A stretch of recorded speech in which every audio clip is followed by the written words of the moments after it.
Hola, hoy vamos a meternos de lleno en esto de la innovación empresarial. Tenemos sobre la mesa, la verdad, bastante material interesante. Estudios de escuelas como EJADE, IS, análisis de Intelcia, BKUS, también una guía muy práctica de CEM Málaga para pymes y la visión de consultoras potentes como EJ. La idea es, intentar entender qué es realmente innovar hoy en una empresa, por qué es tan vital, ¿no? Ver cómo lo han hecho gigantes que conocemos todos, tipo Apple o Netflix, y sobre todo qué pasos prácticos puede dar una organización cualquiera para fomentar esa chispa innovadora.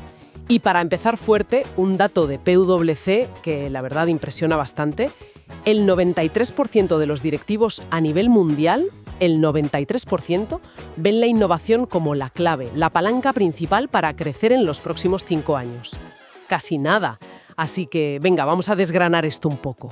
A ver, cuando pensamos en innovación, quizá lo primero que se nos viene a la cabeza es, tecnología punta, ¿verdad? Un invento así como muy disruptivo. Pero las fuentes que manejamos nos pintan un cuadro mucho más amplio, ¿eh? La guía de CEM Málaga, por ejemplo, lo dice claro. Innovar puede ser lanzar un producto o servicio nuevo, sí, claro. Pero ojo, también mejorar uno que ya existe, hacer más eficiente un proceso interno o abrir un mercado nuevo. Incluso encontrar proveedores distintos o, fíjate, cambiar la forma de organizar la empresa por dentro. Exacto. Es un error bastante común, ese de reducirlo todo al I+D más I, formal. Como bien dice la guía CEM, es algo que puede calar en toda la actividad de la empresa. De hecho, para entenderlo mejor podemos distinguir varios tipos. Está la innovación de producto, que es quizá la más obvia, ¿no? Mejorar o crear bienes y servicios nuevos. La clásica, sí. Luego, la innovación de proceso. Esta se centra más en cómo hacemos las cosas. Buscar ser más eficientes, reducir costes. En esto insisten tanto CEM como EGADE, de hecho. También está la innovación organizacional. Buscar nuevos métodos de gestión que afectan a la estrategia, la estructura, la cultura. Todo eso lo detalla CEM. Y claro, en un mundo tan de servicios como el nuestro, la innovación en servicios es fundamental. Buscar mejorar la experiencia del cliente, ofrecer algo más integral. Vale. Producto, proceso, organización, servicios. ¿Alguna más? Sí, y una muy potente, la innovación en el modelo de negocio. Aquí ya no hablamos solo de mejorar una parte, ¿sabes? Sino de repensar cómo la empresa entera crea valor, cómo lo entrega y cómo lo captura. Tanto IS como EGADE le dan muchísima importancia a esta última. Puede transformar industrias enteras, ¿de verdad? Entendido. Y dentro de todos estos tipos, imagino que no toda innovación tiene el mismo impacto, ¿no? ¿O el mismo riesgo? Justo. Vic Indoelus hace una distinción que es clave. La innovación incremental frente a la radical o disruptiva. La incremental son esas mejoras continuas, ¿sabes? Pequeños pasos, pero constantes. Sobre lo que ya tenemos. Busca optimizar, ganar eficiencia, crecer de forma sostenible. Y con menos riesgo, claro. En cambio, la innovación radical o disruptiva, esa crea algo totalmente nuevo. O sea, puede cambiar las reglas del juego en un mercado, o incluso crear uno que no existía. Es más arriesgada, sí, pero el impacto potencial es enorme. Claro, tiene sentido. Como mejorar poco a poco versus, dar un salto más grande, digamos. Entonces, con esta visión más completa, volvamos a la pregunta del millón. ¿Por qué es tan crucial innovar? Ese 93% de directivos de PwC alguna razón tendrán. Totalmente. El estudio de EGADE lo dice muy claro. Es el motor del crecimiento y, ojo, la garantía de sostenibilidad. Permite a las empresas adaptarse. El entorno cambia a una velocidad tremenda. La guía CEM lo llama un arma estratégica para permanecer en el mercado. Hoy en día, quedarse quieto es ir para atrás. No innovar puede ser, una sentencia a medio plazo. Suena casi a una cuestión de supervivencia. En muchos sectores lo es, sin duda. Y aquí volvemos a ese contraste de Vic Eyus entre incremental y disruptiva.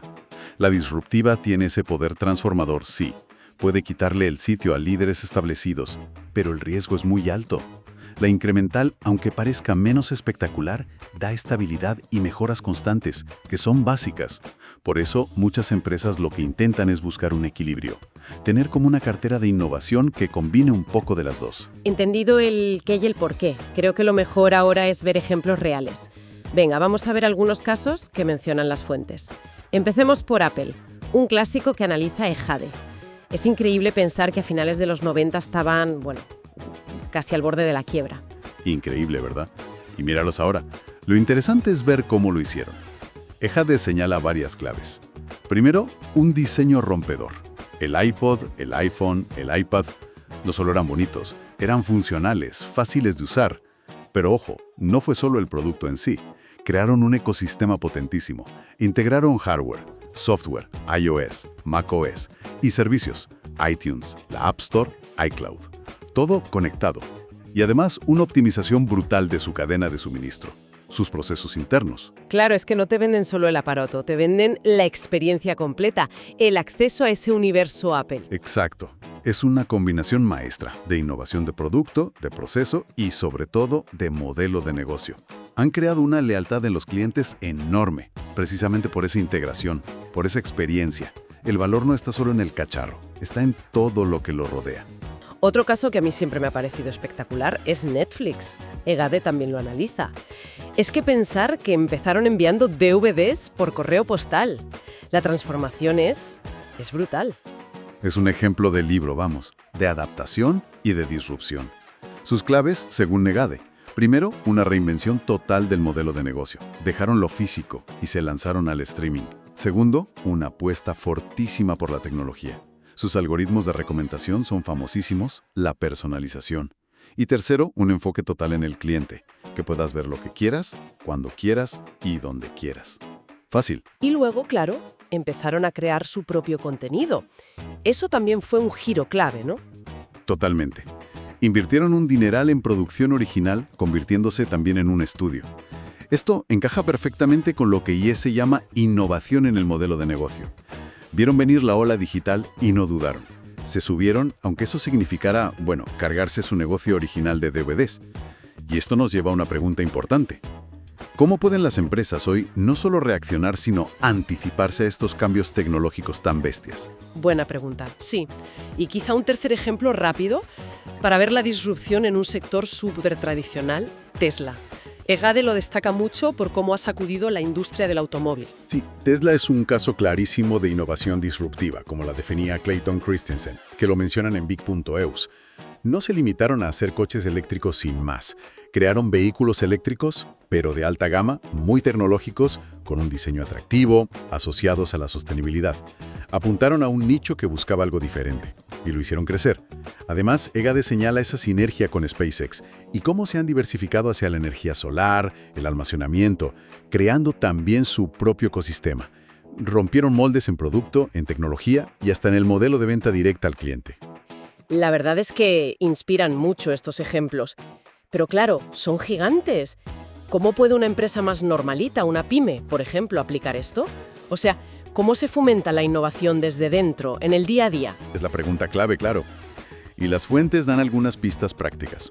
EGADE propone un proceso bastante lógico, la verdad. Primero, identificar problemas y oportunidades, ver qué duele en la empresa, qué necesidades hay fuera que no se cubren, escuchar, observar, analizar. Segundo, y esto es fundamental, fomentar una cultura que respire innovación. Y esto quiere decir valorar la creatividad, no castigar el error porque sí, dar espacio para probar cosas. Intelsia también insiste mucho en esto de la cultura. Tercero, estar conectado con lo que pasa afuera, ver tendencias, qué hace la competencia, qué tecnologías nuevas salen, ir a ferias, leer, estar al día. Cuarto, montar equipos diversos. La mezcla de gente distinta, con experiencias y formas de pensar diferentes, es un caldo de cultivo genial para ideas nuevas. Y quinto, pasar de la idea a la acción. Hacer prototipos, pruebas piloto, validar las cosas antes de lanzarse a lo grande. Así minimizas el riesgo. Suena bastante sensato, sí. Y la guía CEM, que está pensada justo para pymes, añade algo más a esto. Complementa muy bien, sí. Se enfoca mucho en las condiciones que hacen falta. Señala, por ejemplo, la importancia de tener un equipo humano cualificado y motivado. Sin gente no hay nada que hacer. También habla de tener herramientas y espacios que faciliten que surjan ideas. Pueden ser espacios físicos o metodologías como el brainstorming, el design thinking. Espacios para pensar, literalmente. Sí, y para comunicar. CEM subraya mucho la comunicación en dos direcciones. Escuchar al mercado, a los clientes, sí, pero también escuchar las ideas que vienen de dentro. Pon ejemplos geniales de innovaciones que no salieron de laboratorios superavanzados, como la fregona o los post-its. Salieron de observar una necesidad o de un error bien aprovechado. También menciona la necesidad de incentivar el talento, de medir el impacto de lo que se innova y de apostar por estructuras más planas, más flexibles, que no ahoguen las ideas en burocracia. Parece que la cultura y las personas salen una y otra vez. Son la base, claro. Y una tendencia importante que destaca Intellectia y que conecta con todo esto es la innovación abierta, Open Innovation. La idea es que las buenas ideas no siempre están dentro de tu empresa. Hay que colaborar con gente de fuera, clientes, proveedores, universidades, startups. Crear ecosistemas. Ya no vale eso de mirarse solo el ombligo. Vale, todo esto suena muy bien, muy positivo, pero la realidad suele tener sus piedras en el camino. ¿Cuáles son las barreras más típicas que frenan a las empresas? Sobre todo a las pequeñas. La guía CEM es muy clara en esto, y seguro que muchas empresas se ven reflejadas. Una barrera muy frecuente es la falta de visión estratégica de la dirección, o el cortoplacismo. Si los de arriba no se lo creen de verdad, o solo miran el resultado del trimestre, mal asunto. El típico, esto es un gasto, no una inversión. Exacto. Otra barrera enorme, la resistencia al cambio. El famoso siempre se ha hecho así. Es un freno potentísimo. A veces también hay falta de personal con las competencias técnicas adecuadas, o simplemente limitaciones de dinero, el miedo a invertir sin saber si va a funcionar. Y una barrera cultural muy importante, la intolerancia al fracaso. Si cada error se penaliza a muerte, pues nadie se atreve a probar nada nuevo. Es lógico. Identificar esas barreras ya es el primer paso, supongo. Fundamental. Si lo ponemos en perspectiva, vemos que superar esa resistencia al cambio y crear una cultura que entienda el error como parte del proceso de aprendizaje, algo que la guía CEM recalca, es crucial. Es la única forma de que las estrategias que decíamos antes, equipos diversos, prototipar, etc., funcionen de verdad. Sin un ambiente propicio, las mejores intenciones se quedan en nada. Y frente a esas barreras, sobre todo las de dinero, ¿las empresas están solas? ¿O hay algún tipo de ayuda, de mecanismo de apoyo? Afortunadamente no están solas, aunque es verdad que a veces no se conocen o no se aprovechan todas las opciones que hay. La guía CEM detalla varios instrumentos de apoyo público, subvenciones a fondo perdido, ayudas que hay que devolver, préstamos participativos. Pero destaca especialmente los incentivos fiscales por hacer actividades de I+D+I. ¿Te refieres a impuestos? Sí, deducciones, el impuesto de sociedades, básicamente. La guía dice algo interesante, que la legislación española en esto es, comparativamente, bastante generosa dentro de la OCDE. El problema es que muchas empresas, sobre todo las pymes, no las usan mucho, bien porque no las conocen o porque piensan que los trámites son muy complicados. Pero pueden suponer un alivio financiero importante para poder meterse en proyectos de innovación. Pues es interesante saber que existen esas ayudas, sí. Bueno, creo que hemos cubierto bastante terreno, ¿eh? Entonces, si tuviéramos que resumir, ¿con qué nos quedamos de todo este análisis? Pues me queda claro que la innovación en la empresa es mucho más que solo tecnología. Es una mentalidad, casi, una estrategia fundamental para sobrevivir y para crecer hoy en día. Implica desde mejorar poquito a poco lo que ya haces hasta reinventar por completo cómo funciona tu negocio. Productos, servicios, procesos, incluso el modelo entero. Sí, y hemos visto con los ejemplos de Apple, Netflix, Tesla, que hay caminos muy distintos para conseguirlo. Desde esa mejora continua, más segura, de la innovación incremental, hasta esas apuestas más arriesgadas, pero que pueden transformar todo, de la innovación disruptiva.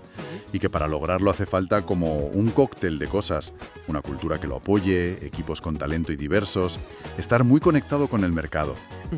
Y ser capaces de superar obstáculos como esa resistencia interna o la falta de pasta, para lo cual, como acabamos de ver, también hay algunas ayudas. Exacto.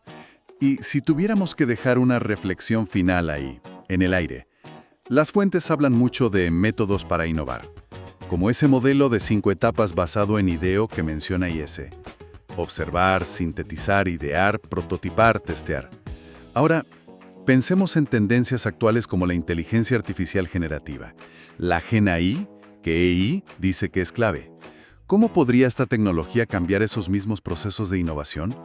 ¿Podría una IA ayudarnos a ver patrones en los clientes que se nos escapan? ¿A sintetizar información de forma más rápida? ¿O incluso a generar ideas de modelos de negocio radicalmente nuevas? Es una perspectiva fascinante, la verdad.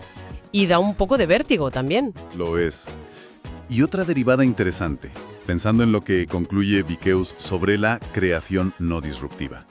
Mientras buscamos esa innovación que rompe moldes, ¿cómo equilibramos esa ambición de transformar mercados con la responsabilidad social? Porque la disrupción a veces tiene costes, empleos que se pierden, industrias que quedan obsoletas. ¿Cómo pueden las empresas innovar fuerte, pero también de forma consciente, responsable? Son preguntas que quedan ahí sin duda. Desde luego, preguntas que dan mucho que pensar. Y para seguir explorando, ha sido un análisis muy completo. Gracias por acompañarnos en este repaso a la innovación empresarial.